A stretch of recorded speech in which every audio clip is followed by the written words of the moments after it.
ಆಶ್ರಯ ಕಾಲೋನಿ ರಾಮಗಡ ನಿವಾಸಿಗಳಿಗೆ ಮೂಲಭೂತ ಸೌಲಭ್ಯ ಒದಗಿಸಿ ಬಡಾವಣೆಯಲ್ಲಿ ನ್ಯಾಯಬೆಲೆ ಅಂಗಡಿ ಪ್ರಾರಂಭಿಸಿ ಸಮರ್ಪಕವಾಗಿ ಚರಂಡಿ ಹಾಗೂ ರಸ್ತೆಗಳನ್ನು ನಿರ್ಮಿಸಿ ಬೋರ್ವೆಲ್ಗಳನ್ನು ದುರಸ್ತಿ ಮಾಡಿ ರುದ್ರಭೂಮಿಗೆ ಹೋಗಲು ರಸ್ತೆ ನಿರ್ಮಿಸಿ ರಾಮಗಡವನ್ನು ಪ್ರತ್ಯೇಕ ವಾರ್ಡ್ ಮಾಡಬೇಕು ಹಾಗೂ ಇನ್ನಿತರ ಬೇಡಿಕೆಗಳಿಗೆ ಆಗ್ರಹಿಸಿ ಎಸ್ಯುಸಿಐ ಕಮ್ಯುನಿಸ್ಟ್ ಪಕ್ಷದ ಶಾಬಾದ್ ಸ್ಥಳೀಯ ಸಮಿತಿ ವತಿಯಿಂದ ಪ್ರತಿಭಟನೆ ಮಾಡಿ ನಗರಸಭೆ ಆಯುಕ್ತರಿಗೆ ಮನವಿ ಪತ್ರ ಸಲ್ಲಿಸಲಾಯಿತು.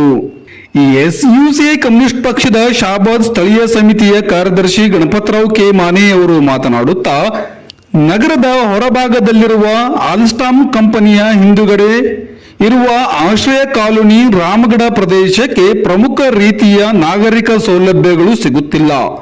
ನಿವಾಸಿಗಳ ಹಕ್ಕುಪತ್ರದ ಹಂಚಿಕೆ ಬಹಳ ನಿಧಾನಗತಿಯಲ್ಲಿ ಸಾಗುತ್ತಿದೆ.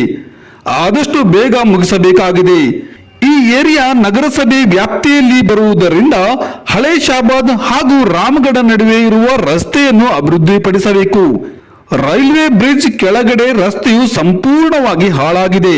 ರುದ್ರಭೂಮಿ ಕಡೆ ಹೋಗುವ ರಸ್ತೆಯು ಕೂಡಲೇ ನಿರ್ಮಿಸಬೇಕಿದೆ. ಮಳೆಗಾಲದಲ್ಲಿ ಇಲ್ಲಿನ ನಿವಾಸಿಗಳು ಬಹಳ ತೊಂದರೆ ಅನುಭವಿಸುತ್ತಿದ್ದಾರೆ. ಪೂರ್ಣ ಪ್ರಮಾಣದಲ್ಲಿ ಚರಂಡಿಯ ವ್ಯವಸ್ಥೆ ಇಲ್ಲ.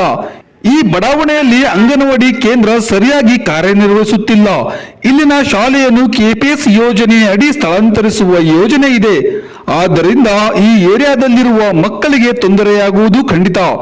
ಮಕ್ಕಳ ಹಿತದೃಷ್ಟಿಯಿಂದ ಸರ್ಕಾರಿ ಶಾಲೆಯನ್ನು ಇಲ್ಲಿಯೇ ನಡೆಸಬೇಕು. ನೀರಿಗಾಗಿ ಇಲ್ಲಿನ ಜನರು ಬೋರ್ವೆಲ್ಗಳನ್ನು ಅವಲಂಬಿಸಿದ್ದಾರೆ. ಅವರಿಗೆ ನಗರದ ನೀರು ಸರಬರಾಜು ಸಂಪರ್ಕ ಕಲ್ಪಿಸಿಲ್ಲ. ಹಳೆ ಶಾಬಾದ್ನಿಂದ ಶಾಶ್ವತವಾಗಿ ನೀರಿನ ಪೈಪ್ಲೈನ್ ಹಾಕಿ ಬಡಾವಣೆಗೆ ನೀರಿನ ಸಂಪರ್ಕ ಕಲ್ಪಿಸಬೇಕು. ಅಲ್ಲದೆ ಈ ಬಡಾವಣೆಯು ಹಲವಾರು ವಾರ್ಡ್ಗಳಿಗೆ ಹರಿದು ಹಂಚಿ ಹೋಗಿದೆ. ಯಾವ ಸದಸ್ಯರು ಕೂಡ ಸಮಗ್ರವಾಗಿ ರಾಮಗಡ ಬಗ್ಗೆ ಕಾಳಜಿ ತೋರುತ್ತಿಲ್ಲ. ರಾಮಗಡೆಗೆ ಪ್ರತ್ಯೇಕವಾಗಿ ಒಂದು ವಾರ್ಡ್ ಆಗಬೇಕು. ನೀವು ಕಷ್ಟದಲ್ಲಿರುವಂತಹ ಬಡವರ ಕಾರ್ಮಿಕರ ಪರಿಸ್ಥಿತಿ ನಿಮ್ಗೆ ಅರ್ಥ ಆಗಲ್ವಾ? ಎಷ್ಟು ಸಾರಿ ಹೋರಾಟ ಮಾಡ್ಬೇಕು ಸ್ವಾಮಿ? ನಿಮ್ಗೆ ಈ ಒಂದು ಬಡವರ ಕಾರ್ಮಿಕರ ಕಣ್ಣೀರು ಕಾಣಿಸಲ್ವಾ ನಿಮಗೆ? ಕನಿಷ್ಠ ರೇಷನ್ ವ್ಯವಸ್ಥೆ ಕೂಡ ನಾವು 3 ವಾರ್ಡ್ಗಳಿಗೆ ಹೋಗ್ಬೇಕು. ಒಂದ್ ಕಡೆ ಹಳಿಶಾಬಾದ್ಗೆ ಹೋಗ್ಬೇಕು, ಇಲ್ಲಾಂದ್ರೆ ಮಟ್ಟಿಗೆ ಹೋಗ್ಬೇಕು, ಇಲ್ಲಂತಂದ್ರೆ ಬೇರೆ ಕಡೆ ಹೋಗ್ಬೇಕು. ಈ ರೀತಿ ಪರಿಸ್ಥಿತಿನಲ್ಲಿ ಅವರು ಒಂದೊಂದನ್ನ ಕೆಲಸ ಬಿಟ್ಟು ರೇಷನ್ ಕಾರ್ಡ್ಗೋಸ್ಕರ ರೇಷನ್ಗೋಸ್ಕರ ಬೀದಿ ಅಲಿಯುವಂತ ಪರಿಸ್ಥಿತಿ ಬಂದಿದೆ. ಇವತ್ತು ನಮ್ಮ ಜಿಲ್ಲೆಯಲ್ಲಿ ವಿಪರೀತ ಮಳೆ ಬಂದಿದೆ. ಆ ಮಳೆಯಿಂದ ಮನೆಗಳ ಕುಸಿದು ಬೀಳ್ತಾ ಇದೆ. ಹಳೆ ಮನೆಗಳಾಗಿರುವುದರಿಂದ ಇವತ್ತು ಆ ಮನೆಗಳು ನೀರಿಡಿದು ಆ ಮನೆಗಳು ಕುಸಿದು ಬರ್ತಾ ಇದ್ದಾರೆ. ಇತ್ತೀಚೆಗೆ ಒಂದು ಮನೆ ಬಿದ್ದು ಒಂದು ಸಾವು ಕೂಡ ಆಗಿದೆ. ಈ ವಿಷಯಗಳು ನಿಮ್ಗೆ ಗೊತ್ತಿಲ್ವಾ? ಯಾಕೆ ಸತಾಯಿಸ್ತಾ ಇದ್ದಾರೆ?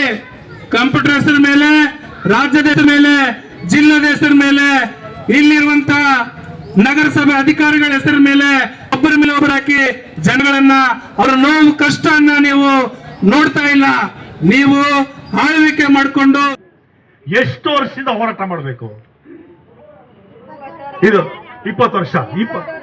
ಅದೇ ಈ 20 ವರ್ಷ ಬೇಕಾ? ಹೌದ್ರಿ. ನೋಡಿ, ಇದು ನಮ್ಮ ದೇಶ ಸ್ನೇಹಿತರೆ. ಇದು ಯಾಕೆ ಅಂದ್ರೆ ನೀವೆಲ್ಲರೂ ಕೂಡ ಕಾರ್ಮಿಕರು, ದುಡಿಯೋ ಜನ ಅಲ್ಲ. ಅದಕ್ಕೆ ನೀವು ಕಾರ್ಮಿಕರು, ನಮ್ಮ ಬಗ್ಗೆ ಕಾಳಜಿ ಬರಲ್ಲ ಅವರಿಗೆ. ಅದರಲ್ಲೊಂದು ಮಂತ್ರಿಗಳ ಮನೆ ಇರಲಿ, ಬೇಕಾದ್ರೆ ಒಂದು ಚಿನ್ನದ ರೋಡ ಹಾಕಿಸ್ತಾರೆ ಮಂತ್ರಿಗಳ ಮನೆ ಇದ್ರೆ. ಈಗ ನಾವೇನು ಸುಮ್ಮನೆ ಹೇಳ್ತಿಲ್ಲ, ನಿಮ್ಗೆಲ್ಲ ಗೊತ್ತಿದೆ. ದೊಡ್ಡ ದೊಡ್ಡ ನಗರಗಳಲ್ಲಿ ಈಗ ಏನ್ ಬೇಕಾದ್ರೂ ಮಾಡ್ತಾರೆ.